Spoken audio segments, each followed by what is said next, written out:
Hi, welcome to Mahanagar. నేను మీ Manoj.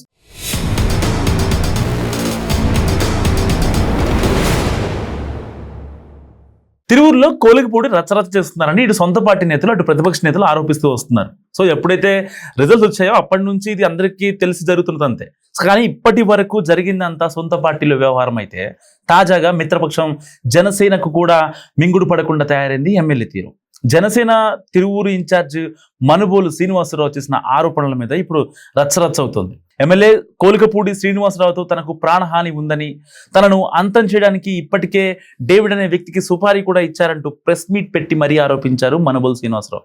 So MLA అక్రమాలకు పాల్పడుతున్నారని, దీనికి సంబంధించి ఆధారాలు తన దగ్గర ఉన్నాయని CM Chandrababu, deputy CM Pawan ఇంకా గవర్నర్లకు దీనిపై ఫిర్యాదు చేస్తానని ఆయన అనడం ఇప్పుడు కలకలం రేపుతుంది. నేరుగా ఎమ్మెల్యేతోనే తనకు ప్రాణహాని ఉందనడం, సుపారీ ఇచ్చారని కూటమి నాయకుడు చేసిన ఆరోపణలు వైరల్ అవుతున్నాయి తిరువూరు కాన్స్టిట్యున్సీలో. సో వీటిపై కోలికపూడి ఇప్పటి వరకు స్పందించలేదు. ఆయన రెస్పాన్స్ ఎలా ఉన్నా సరే జనసేన నేత ఆరోపణల వెనక వేరే కారణం కూడా ఉండి ఉండవచ్చు అన్నది చర్చ కూడా జరుగుతుంది స్థానికంగా. So Tiruvuru market committee chairman పదవి విషయంలోనే ఈ వివాదం తెర మీదకు వచ్చి ఉండొచ్చు అంటున్నారు. సో ఈ విషయంలో జనసేన ఇన్ఛార్జ్కి ఎమ్మెల్యేకి మధ్య గ్యాప్ కూడా వచ్చిందన్నది లోకల్ టాక్. సో ఇదే పదవిని టీడీపీకి చెందిన రమేష్ రెడ్డి కూడా ఆశిస్తున్నారట. సో అతనికి ఇవ్వడం కూడా కోలికపూడికి ఇష్టం లేదని పార్టీ వర్గాల టాక్. సో ఈ క్రమంలోనే రమేష్ రెడ్డి ఓ మహిళతో అసభ్యకరంగా మాట్లాడిన ఫోన్ కాల్ సోషల్ మీడియాలో వైరల్ అయింది. సో అందరికి తెలిసిందే. అది ఇంకా లోన్ వచ్చింది, నీకు ఏదో రకంగా వచ్చినట్టు చేస్తాను. అది కాదు సార్, వడ్డీలు లోన్ వచ్చాక నాకు పార్టీ ఏమి ఇస్తాం? పార్టీ మీకు ఏం కావాలంటే అది ఇస్తా. ఇష్టమే లేదు ఆ రోజు. సో రమేష్ రెడ్డి జనసేన నేత మనుబోలు శ్రీనివాసరావు స్నేహితులు కావడంతో కావాలనే అసత్య ఆరోపణలు చేయించారనేది ఎమ్మెల్యే వర్గం వాదన. So Ramesh Reddy audio viral అవ్వటం వెనుక ఎమ్మెల్యే మనుషులు ఉన్నారని భావించి ఇలా చేశారని కూడా మాట్లాడుకుంటున్నారు. మొత్తం మీద తనకు సంబంధం ఉందా లేదా అన్నదాంతో నిమిత్తం లేకుండా జరుగుతున్న ప్రతి వివాదానికి లింక్ తిరిగి కోలికపూడికి దగ్గరికే వెళ్తుండడం ఇప్పుడు పార్టీకి కూడా తలనొప్పిగా మారుతుంది. ఎందుకంటే ఏ ఇష్యూ జరిగినా సరే దాంట్లో కోలికపూడే ఉంటున్నారనేది నిజంగా పార్టీ నేతలకు కొంచెం ఇబ్బందికరంగా మారుతుంది.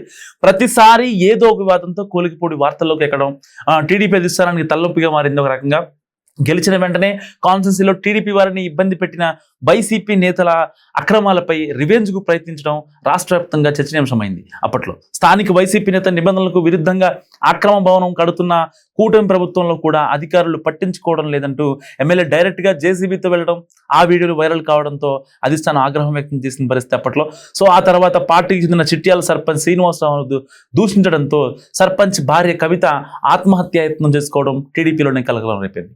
కోలికపూడికి వ్యతిరేకంగా పార్టీ శ్రేణులు ధర్నాలు చేసి మంగళగిరి ప్రధాన కార్యాలయంలో ఫిర్యాదులు దాకా వెళ్ళింది వ్యవహారం. ఆ తర్వాత కూడా తగ్గలేదు కోలికపూడి. ఓ రోడ్డు వ్యవహారంలో వైసీపీకి చెందిన ఎస్టీ సామాజిక వర్గ నాయకురాలి భర్తపై దాడి చేశారని ఆరోపిస్తూ ఆమె ఆత్మహత్యాయత్నం చేసుకోవడంతో ఎమ్మెల్యే మీద సీరియస్ అయింది టీడీపీ అధిష్టానం.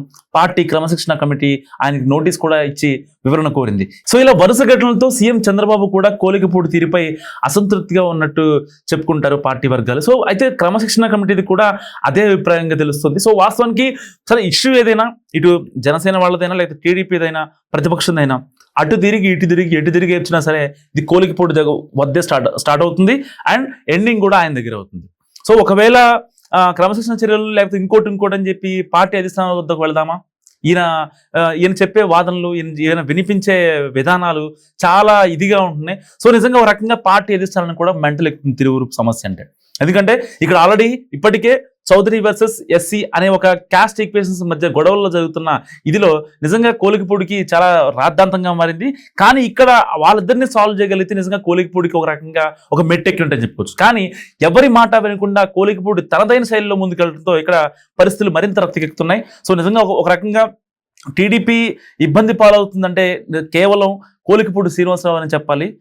లేదంటే వైసీపీ హయాంలో చాలా మంది ఎమ్మెల్యేలు ఉన్నారు, ఇంకా కాంగ్రెస్ హయాంలో కూడా ఎమ్మెల్యేలు ఉన్నారు. వాళ్ళల్లో ఎవరి దగ్గర జరగని ఇది ఒక్క టీడీపీ గెలిచాక కోలికపూడి శ్రీనివాసరావు దగ్గర జరుగుతుంది. నిజంగా ఫస్ట్ టైం ఎమ్మెల్యే ఫస్ట్ అటెంప్ట్లోనే ఆయన తిరువూరు దగ్గర నుంచి గెలిచారు. తిరువూరులో టీడీపీ గెలవడం అంటే నిజంగా సామాన్య విషయం కాదు. ఎందుకంటే అప్పట్లో నల్లగడ్డ 2 సార్లు గెలిచారు, మళ్ళీ తర్వాత టీడీపీ గెలవలేదు. అలాంటి గడ్డపై ఇటు పార్టీని గట్టెక్కించినా సరే కార్యకర్తలను కలుపుకుని పోవట్లేదనే వాదన సగటు టీడీపీ అభిమానుల్లో తెలుగు తమ్ముళ్ళలో ఉంది. సో ఈ వీడియో గురించి మీరు ఏమనుకుంటున్నారో కామెంట్ కూడా తెలియజేయండి. చూస్తూనే ఉండండి మహానగర్.